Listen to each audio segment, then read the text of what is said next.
नमस्कार, आप देख रहे हैं कुरुक्षेत्र। मैं हूं आपके साथ आलोक।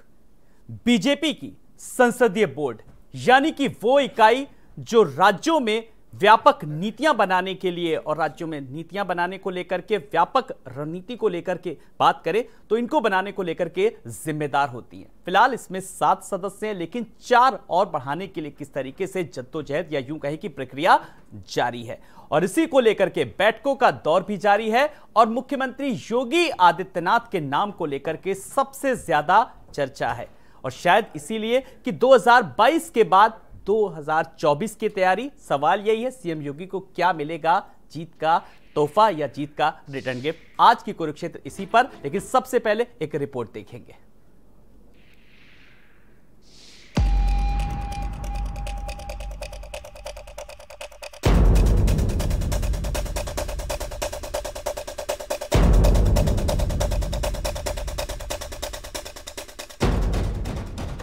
उत्तर प्रदेश के विधानसभा चुनाव 2022 में बीजेपी का इतिहास बदलने में बड़ी भूमिका निभाने वाले मुख्यमंत्री योगी आदित्यनाथ को एक बड़ा इनाम मिल सकता है।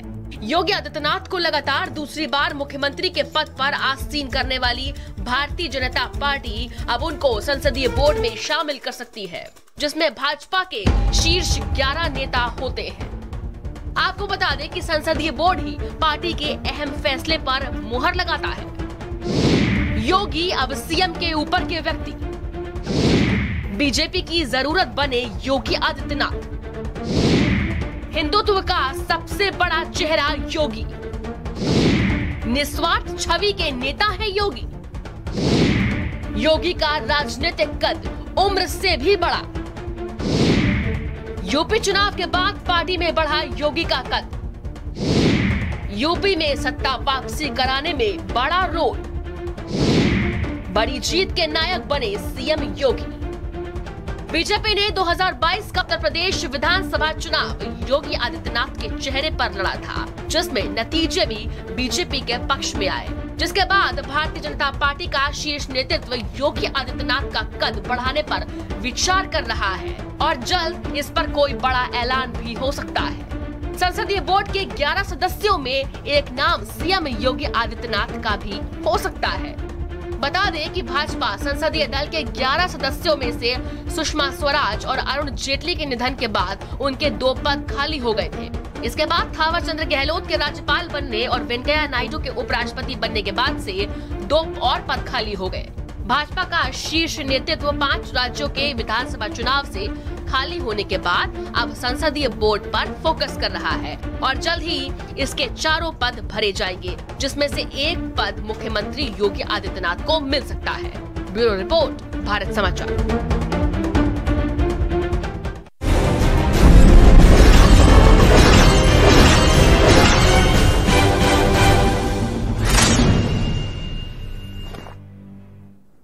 तो बैठकों का दौर भी लगातार जारी है और नए प्रदेश अध्यक्ष को लेकर भी चल रही कवायद और सीएम योगी को क्या मिलेगा तोहफा और 2024 को लेकर के क्या सारा का सारा मंथन चल रहा है और मुख्यमंत्री योगी आदित्यनाथ का कद।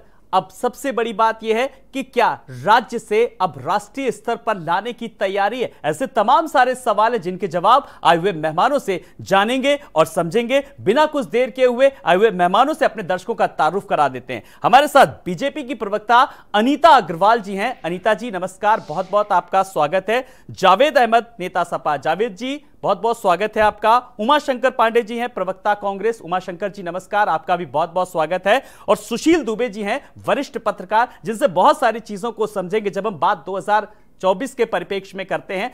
तो सुशील जी आपका भी बहुत बहुत स्वागत है। मैं सवालों और जवाबों के सिलसिले को आगे बढ़ाऊं। अनीता जी अब पानी पी चुकी हैं, अब अच्छे से बढ़िया से जवाब देंगी। अनीता जी, जिस तरीके से हम बात कर रहे हैं दिल्ली में बीजेपी की बैठकों को लेकर के, बैठक में तमाम सी सारी चीजों पर मंथन चल रहा है, लेकिन संसदीय बोर्ड की अगर मैं खास करके बात करूं तो राष्ट्रीय स्तर की राजनीति करेंगे क्या योगी और एक प्रधानमंत्री के एक समानांतर एक या यूं कहें कि एक शॉर्ट में एक विकल्प के तौर पर खड़ा करने की तैयारी? देखिए आलोक जी, भाजपा जो है कार्यकर्ताओं की कैडर बेस्ड पार्टी है और कार्यकर्ता कोई भी कहीं भी पहुंच सकता है, कहीं भी जा सकता है।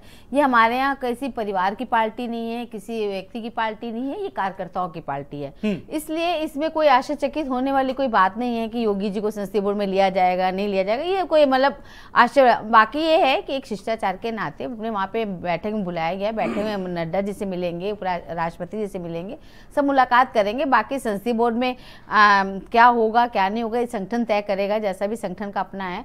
लेकिन हमारे यहाँ कार्यकर्ता मूल होते हैं, मुख्यमंत्री प्रधानमंत्री बाद में, पहले मूल रूप से कार्यकर्ता ही होते हैं। और कार्यकर्ताओं की पार्टी है भारतीय जनता पार्टी, यही एक अपनी पहचान है इस पार्टी की। वह कार्यकर्ता कहीं भी कुछ शीर्ष से अर्थ तक अर्थ से शीर्ष तक पहुंच सकता है। ये भाजपा भारतीय जनता पार्टी ही एक ऐसी पार्टी है। जितनी पार्टियां राजनीतिक पार्टियां उनमें से एक पार्टी यही ऐसी है जो कि एक छोटा सा भी कार्यकर्ता शीर्ष तक पहुंच सकता है, यही एक इसकी मिसाल है।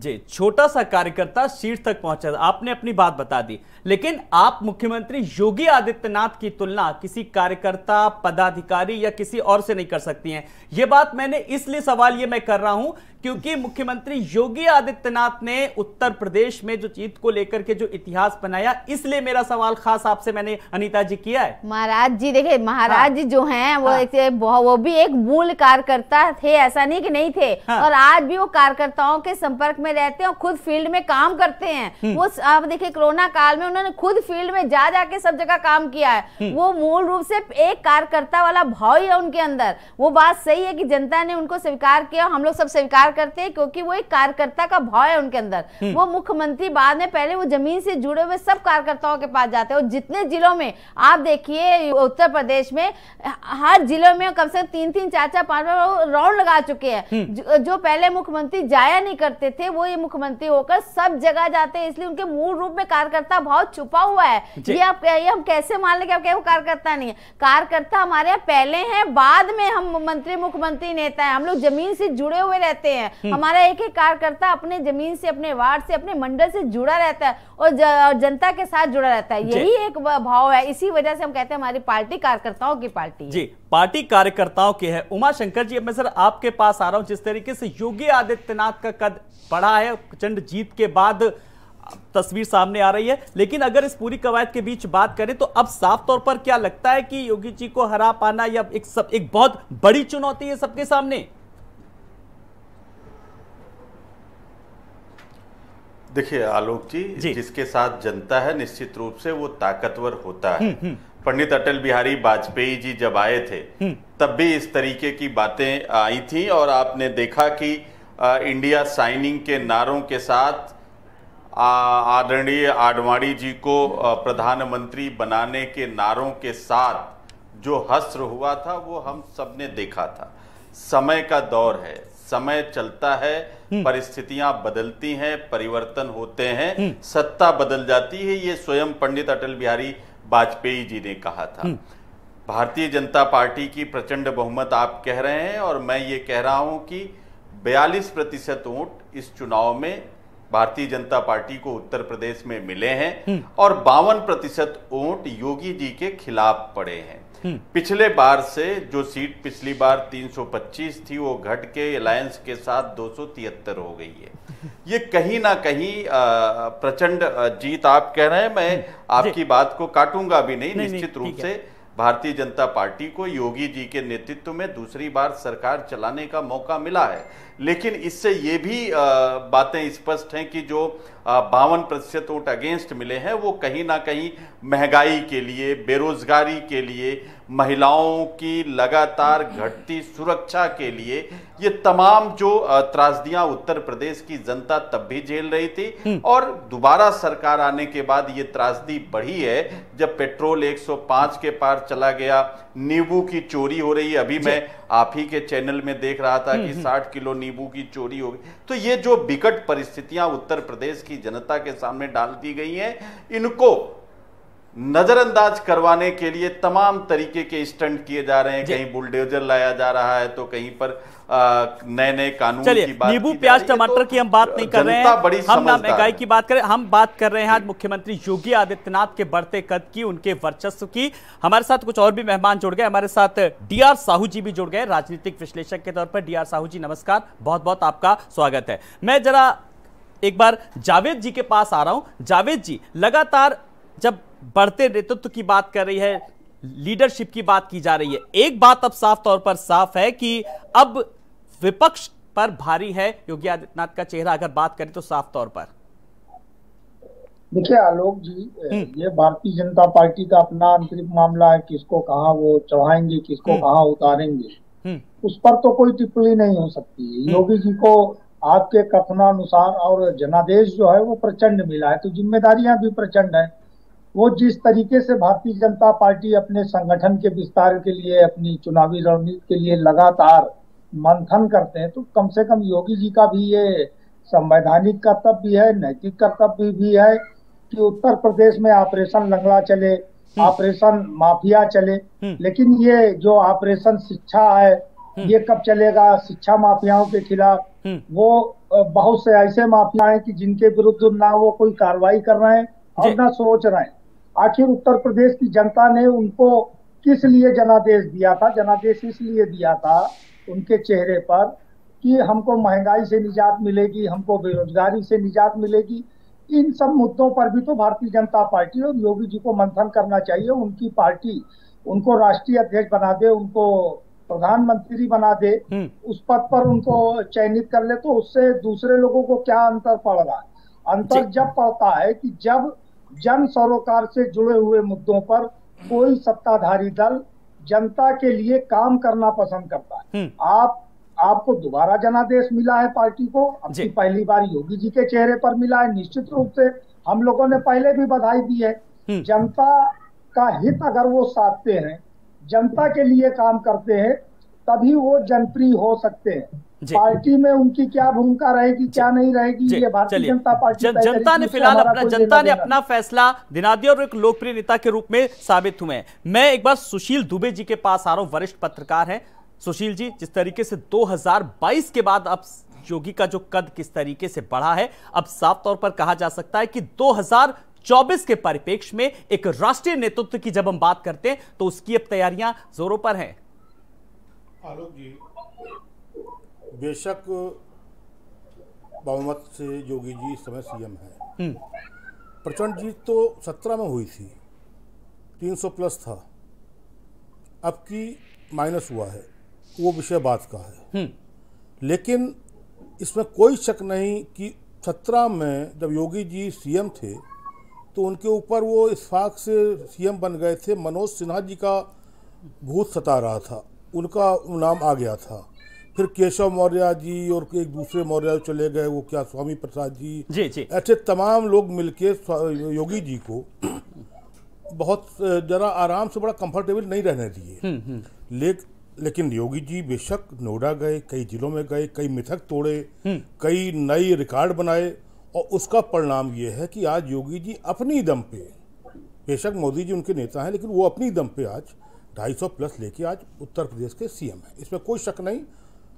अब एक चीज़ और देखिए आलोक जी, एक तरफ समाजवादी पार्टी के मुखिया अखिलेश यादव अपने चचा, अपने भतीजे, अपने परिवार के जो उनके और लीडर हैं, जिनको कह रहे कोई चच्चू है, कोई मामू है, अब देखिए नए नए झगड़े सामने आ रहे हैं। खासतौर से जो पेट्रोल पंप वाला कांड हुआ है, जो वहाँ मुजफ्फर वहाँ का साजिद इस्लाम वाला, वो भी एक बहुत बड़ा इशू बन रहा है।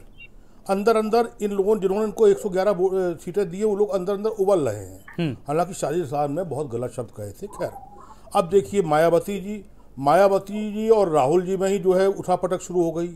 अब कौन सच्चा है कौन झूठा है, ये मायावती जी बता सकती हैं या राहुल जी बता सकते हैं कि उन्होंने ऑफर दिया था नहीं दिया था।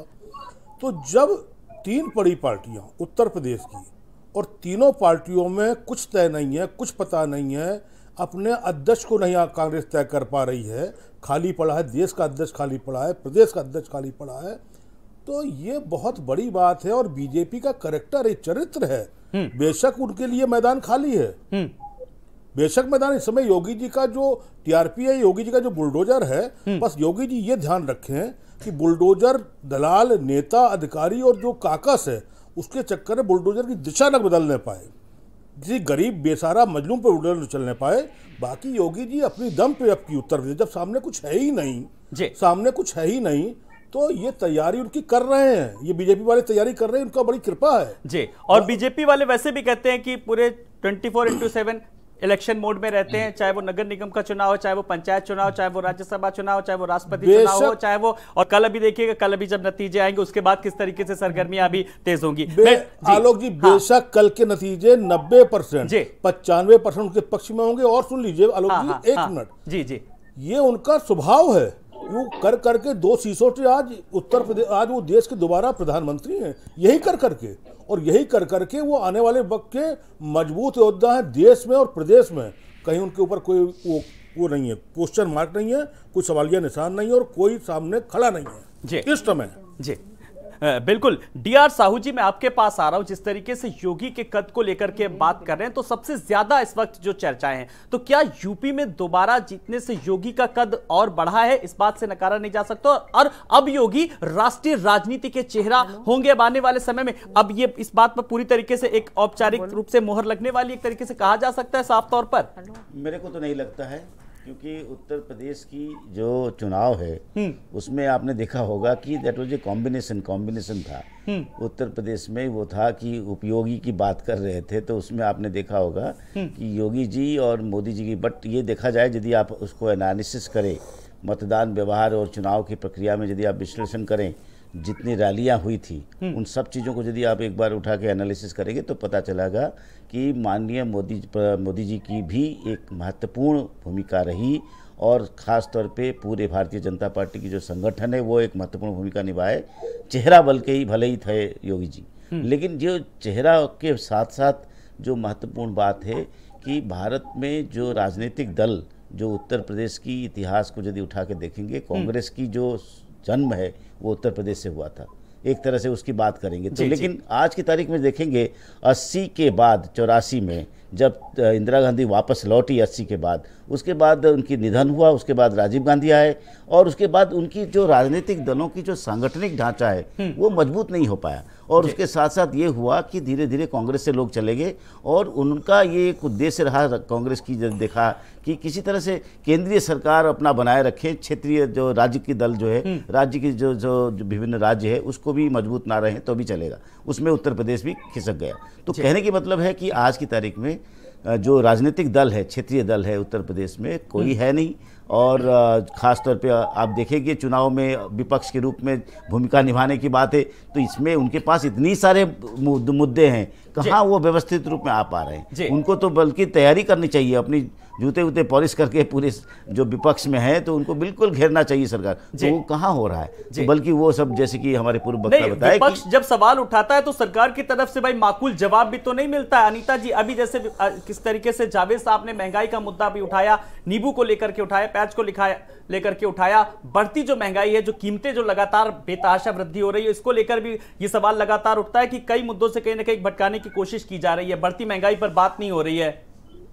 देखिए आलोक जी, जहाँ तक कि महंगाई की बात है, ऐसा नहीं कि महंगाई में बात नहीं होती है। बहुत सी चीजें ऐसी हैं जो कि फसल होती है किसी को कभी कम ज्यादा, कभी किसानों के उस पर महंगाई बढ़ती भी है और कम भी होती है। लेकिन जब कम होती है तब आप लोग इस चीज को नहीं उठाते हैं कि आप भैया पहले से बहुत कम हो गए। हाँ, तो मुझे बता दीजिए किस चीज में कम हुई है, वो मैं भी बता दूं। नहीं, एक समय बता रहे हैं आपको। दिल्ली में आपको याद होगा आज से कम कितने 16-17 साल पहले 50 रुपए किलो प्याज, उस समय 50 रुपए किलो प्याज पे चले थे, और उसके बाद फिर आप देखिए ऐसे प्याज कम भी हुए। देखिए ये फसलों पे डिपेंड करता है, बहुत किसानों पे डिपेंड करता है, बहुत नहीं। एक वो सबको याद होगा दिल्ली का प्रकरण, आज कितने सालों की पहले बात है। और एक चीज मैं और बताना चाहती हूँ कि जितने भी राजनीतिक पार्टियां हैं ये केवल चुनाव के समय सामने आते हैं, डिबेट करती हैं, और उनको बाकी जनता से कोई सरोकार नहीं है, जनता से कोई मतलब नहीं है। कोरोना काल में सबने देखा कि हमारा एक एक कार्यकर्ता लगा रहा, हमारी पार्टी के लोग लगे रहे,